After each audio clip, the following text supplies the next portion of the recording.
နေရင်ချိန်ပန်းပွင့်တွေပေါ်မှာနားနေတဲ့ပြားကောင်လေးတွေကိုမကြာခဏတွေ့ဘူးကြတယ်မလား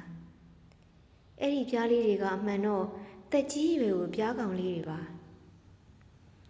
ပြားတွေကတက်ကြီးလာတဲ့အခါဒါမှမဟုတ်နေမကောင်းဖြစ်လာတဲ့အခါတနေ့သာကုန်သွားလို့ရှိရင်ပြားအောင်စီကိုပြန်မသွားကြတော့ပါဘူးအဲ့ဒီစားသူတို့ကပန်းပွင့်တွေပေါ်မှာပဲညကိုကုံဆုံးကြပါတယ်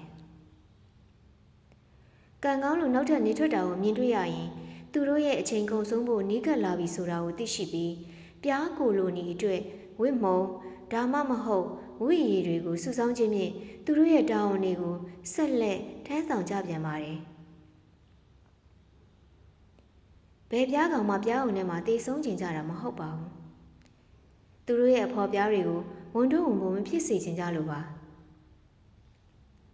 ဒါကြောင့်နောက်တစ်ချိန်ညနေစည်းစာချိန်မှာပန်းပွင့်ပေါ်မှာနားနေတဲ့သေးငယ်တဲ့တက်ကြီးရွယ်ပြားလေးတစ်ကောင်တွေ့တဲ့အခါမှာ